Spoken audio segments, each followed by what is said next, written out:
Você se irrita com facilidade? Costuma ficar estressado? Pois é, esses sintomas podem ser simplesmente mau humor ou não passar desse mau humor, mas em alguns casos extremos pode ser sim uma doença. É doença que sem um diagnóstico pode desenvolver consequências sérias, ter reflexos na vida profissional e também no dia a dia das pessoas.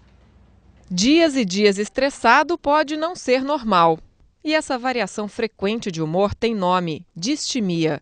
A doença atinge 5% da população.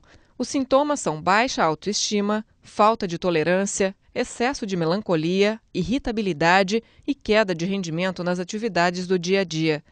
Em muitos casos, a distimia se confunde com um simples mau humor. São nessas situações que as consequências podem ser mais sérias. A falta de um diagnóstico precoce faz com que 80% dos casos se transformem em depressão aguda. A maior incidência está entre jovens de 20 a 25 anos. Como em qualquer outro tipo de depressão, a distimia não tem cura, mas ela pode ser controlada com medicamentos e com acompanhamento psicológico. Pois é, para falar com a gente sobre como o mau humor atinge a pessoa no mercado de trabalho, a gente recebe aqui no nosso estúdio a especialista Eliana Dutra. Ela que é coach, ou seja, trabalha ajudando grandes executivos a resolver problemas dentro das empresas. Bom dia, Eliana, tudo bem? Por favor.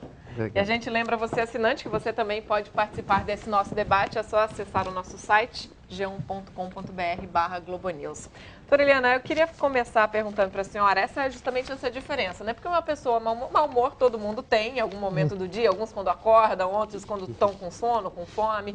Agora, como é que a gente diferencia um mau humor ou um mau humor até excessivo de uma doença, da distimia? Olha, eu como coach, eu apoio pessoas que estão executivos, empresários, pessoas que estão trabalhando, né? E a diferença entre um mau humor eventual e a doença é que a doença se manifesta todo dia, né? O eventual é eventual. Agora, a pessoa que está sempre mal-humorada, que está sempre achando o mundo horroroso, tudo para ela parece que tem uma nuvem negra em cima da cabeça. É o eterno pessimista. Né? Agora, como eu não sou médica, né, eu não tenho assim os sintomas, eu não tenho a parte, digamos, física, né, médica da questão. Mas o que a gente encontra são pessoas que estão sempre reclamando, sempre achando que tem alguma coisa errada, às vezes um perfeccionismo exagerado. Então, isso mostra que a pessoa tem uma tendência que pode ser uma doença, sem dúvida. Ana. Raquel, o repórter Rui Gonçalves está no Instituto de Psiquiatria do Hospital das Clínicas em São Paulo e vai falar mais sobre o assunto para a gente. Rui, diz para a gente, quando um comportamento mais explosivo deixa de ser normal e passa a ser uma doença? Bom dia. Olá, bom dia, Ana. Quando esse comportamento ocorre frequentemente, ao longo de muito tempo, diga-se anos, a pessoa se irrita muito com coisas banais e não tem controle sobre eles. Esses são os principais sintomas que indicam que o mau humor não é ocasional e pode sim ser uma distimia, que é uma espécie de depressão, uma depressão mais leve, que acomete não só os jovens, mas também principalmente mulheres em função da variação do ciclo hormonal. Eu estou aqui com o Dr. Ricardo Moreno, que é o coordenador do grupo de doenças afetivas do Instituto de Psiquiatria do HC. Doutor, além desses sintomas, como é que o senhor, como médico, consegue diagnosticar que uma pessoa tem um problema mais sério e precisa de tratamento? Se o mau humor ele persiste a maior parte do tempo, ele não é controlado pelo indivíduo e qualquer estímulo provoca o mau humor, é sinal de que isto já é um problema médico e deixa de ser uma resposta normal que todos nós podemos ter dentro da nossa vida psicológica. O mau humor ele pode ser um sinal da chamada distimia, que é um transtorno depressivo, é uma forma leve de depressão que dura a maior parte do tempo também e que tem uma evolução crônica. A depressão ela tem sintomas como tristeza, melancolia, angústia, ela altera o pensamento, ocasionando pessimismo, falta de vontade, falta de disposição. Ela pode piorar ainda a capacidade de concentração, raciocínio, memória, e tudo isso traz consequências comportamentais, como baixo rendimento, baixa produtividade, entre outros. Por ser uma doença crônica, doutor, eu imagino que ela não tenha cura. Como é que se trata? A distimia, o tratamento dela segue o mesmo protocolo de tratamento de todas as depressões. Ele é feito com medicamentos antidepressivos, que são administrados de uma forma controlada, e em alguns casos é necessária a orientação psicológica ou psicoterapias também. Doutor, bom dia. Ana aqui do estúdio. Doutora, minha dúvida é a seguinte: como é possível caracterizar os transtornos de personalidade se as pessoas são tão diferentes umas das outras? Quem é considerado normal? Dá para estabelecer um critério de normalidade, doutor? Dá para estabelecer um critério de normalidade porque nós temos que pensar que nós somos uma espécie animal, somos animais racionais, etc. E nós temos um padrão de funcionamento que condiz com a nossa sobrevivência ao longo do tempo. O que foge esse padrão de comportamento é considerado anormal e muitas vezes é patológico, é doença, chamados transtornos de personalidade. É certo que nem todas as pessoas somos iguais, porque além da biologia nós temos outros fatores ambientais que modulam a nossa forma de ser, a nossa forma de estar no mundo, como por exemplo experiências anteriores, cultura, religião, entre outros. Doutora, a gente volta a conversar daqui a pouquinho. Helena, como o doutor Ricardo estava falando lá em São Paulo, cada um é diferente de outro, né? Como a Ana perguntou, é meio subjetivo a gente falar que uma pessoa é mal-humorada e a outra não, porque cada um tem a sua personalidade. Agora, quando esse mau-humor atrapalha no trabalho, ou como que a pessoa pode usar isso, uma pessoa mal-humorada, para não ter relações ruins no trabalho, ou muitas vezes ela usa isso ao contrário, né? Para ser respeitada ali, ela finge um mau humor para impor algum tipo de controle. Isso existe? Existe. Existe o executivo, o empresário, que buscando um respeito, né? Às vezes até por uma falta de autoestima, buscando um respeito maior dos subordinados, da equipe, ou simula um mau humor, ou provoca uma situação para dominar aquelas pessoas, para controlar aquelas pessoas, para colocar medo nas pessoas. Ele simula um eterno mau humor. Então, eu tive, por exemplo, um executivo que a empresa me contratou para trabalhar com ele, porque ele era muito bom de resultado, mas a equipe vivia estressada. Por quê? Porque ele simulava um mau humor. Ele, para dominar, controlar a situação, então, por exemplo, ele entrava, não dava bom dia para ninguém, ele estava sempre de cara fechada, sempre de cara amarrada, porque aquilo ele achava que fazia as pessoas respeitarem. Às vezes a pessoa traz isso de casa. Então, é uma coisa que você pode trabalhar, você muda aquela crença da pessoa de que ela precisa fazer aquilo para ser bem-sucedido. Você mudando aquela crença, a pessoa fica mais feliz e consegue melhores resultados. Porque hoje em dia as empresas, elas contratam você pela sua experiência, pelo seu currículo e demitem por causa do seu comportamento, né? Então, esse tipo de comportamento, que já foi muito sucedido em gerações passadas nas organizações, hoje em dia não é mais admitido. Né? Já é considerado um assédio moral, então as pessoas já têm um pouco de cuidado. Mas ainda existe, principalmente aqui no Brasil, né, muito empresário que utiliza disso porque acha que precisa para ser respeitado. Deixa eu começar também já com a participação dos nossos assinantes que estão mandando perguntas, até porque também há preocupação, né, dessa linha de definição aí do mau humor entre doença e uma atitude, uma ação mesmo cotidiana. Mau humor pode ser hereditário? Essa pergunta é para São Paulo. O pai da minha filha é muito mal-humorado e ela, que tem 15 anos, também tem um mau humor insuportável. Sou separada dele e os dois não têm nenhum contato. É a pergunta da Sinara aí para São Paulo. Então, doutor, pode ser hereditário? Pode ser uma questão genética também? Pode. Nós sabemos que aproximadamente metade das depressões tem um componente genético. E uma característica para identificar a genética é quando você tem algumas pessoas afetadas na família. Por exemplo, o filho, o pai, a mãe, etc. E um outro aspecto importante é que isto traz consequências. As pessoas rompem os relacionamentos, elas têm prejuízos acumulados ao longo da vida. A criança pode apresentar isso, doutor?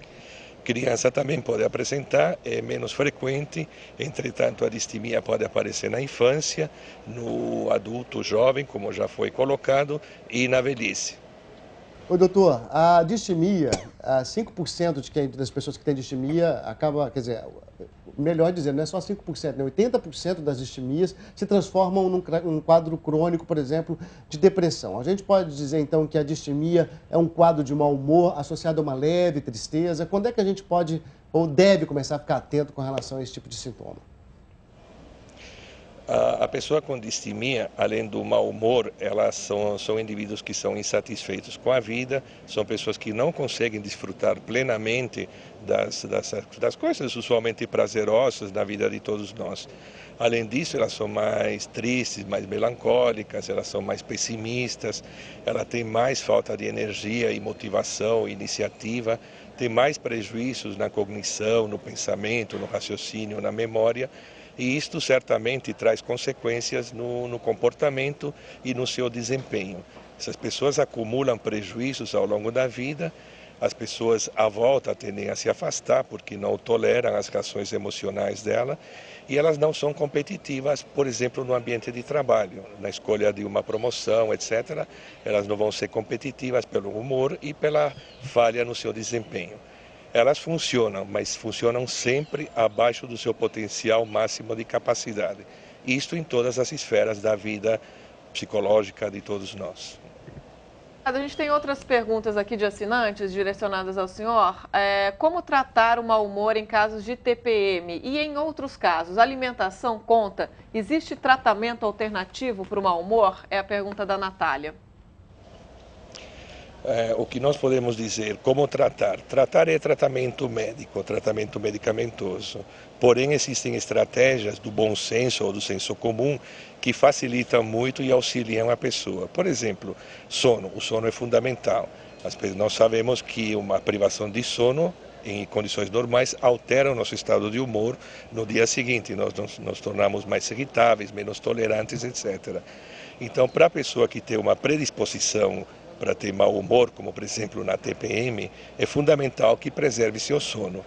Atividade útil, lazer, relaxamento, etc. Tudo isto ajuda dentro daquilo que nós conhecemos do senso comum para melhorar a nossa qualidade de vida. Vou fazer uma pergunta para a doutora Eliana. No mundo corporativo, quando é também que as pessoas devem prestar mais atenção? Quando é que a senhora chegou para o empresário e falou que você precisa de ajuda médica, que esse seu mau humor não é uma questão cotidiana, é assim, já caminhando para um tipo de doença, para um tipo de, vamos dizer, distúrbio?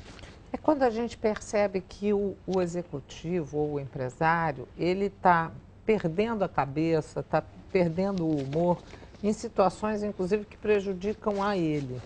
Porque quando ele está usando como um instrumento de poder, ele está usando sempre em situações que beneficiam a ele, de alguma forma. Esse benefício pode ser entre aspas, mas que preserva a imagem dele. Agora, por exemplo, quando ele estoura com um dos maiores clientes dele, e isso faz ele perder um contrato, quando ele demonstra um mau humor incessante, que é uma coisa que ele próprio não está conseguindo controlar, é bom a gente indicar um médico, né? Na orientação da International Coach Federation, que é a maior federação de coaches mundial, que a gente já reúne cerca de 20 mil profissionais no mundo inteiro, eles recomendam isso. Em caso de dúvida, recomendam um médico, porque a gente não tem formação médica, né?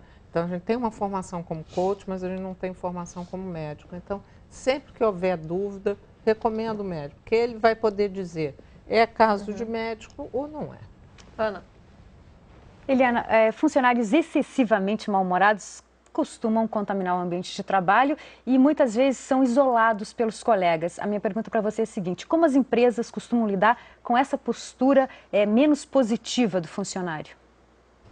É o gerente, né? É o superior imediato dele na hierarquia que tem que dar um feedback, tem que explicar para ele que isso está prejudicando a ele, está prejudicando a carreira dele, né? Então, é a pessoa que, digamos, lidera a área, que lidera aquela pessoa que tem que tomar uma atitude, né? É da mesma forma que um conflito, por exemplo, se tem duas pessoas em conflito dentro da organização, quem é que tem que tomar conta disso? É o gestor.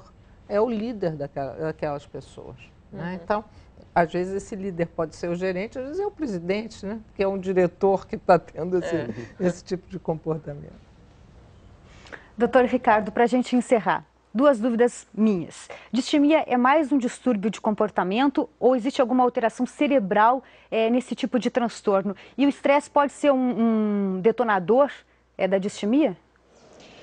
Distimia é uma forma de depressão, existem várias formas clínicas de depressão, e entre elas a distimia, que é uma depressão mais leve, tem curso crônico, causa prejuízo, etc. O estresse tem um papel importante, porém ele não é determinante para o indivíduo ter depressão ou distimia. As pessoas que vão deprimir ou ter problemas de distimia são aquelas em que aqueles mecanismos psicológicos que nós temos de conseguir identificar estresse e lidar com o estresse e tamponar o impacto que o estresse poderia causar nas nossas vidas, quando esse mecanismo falha, aí sim as pessoas se tornam mais vulneráveis a terem depressão ou distimia em função do estresse. E em relação ao estresse, qualquer tipo de estresse psicológico, ambiental, físico, doenças, principalmente doenças que são crônicas, que incapacitam e que provocam dor, são passíveis de causarem distimia. Ok, doutor Ricardo, muito obrigada pela sua participação aqui com a gente. O doutor Ricardo Moreno, do Grupo de Psiquiatria do Hospital das Clínicas, muito obrigada pelos esclarecimentos. A gente agradece também ao Rui Gonçalves. Bom dia para vocês. Bom, a gente agradece também aqui a coach especialista, né, a Eliana Dutra, que é coach, que vem ajudando, traduzindo essa palavra aí, que é uma profissão que a gente pode dizer que é uma profissão recente, muita gente ainda não conhece, né? Ajudando os especialistas, os grandes executivos a resolver problemas, e o mau humor é um dos grandes problemas da nossa atualidade, né? Até por causa do estresse, né, que a gente vive. Obrigada. Muito obrigado, Eliana. bom dia. Obrigada, bom dia.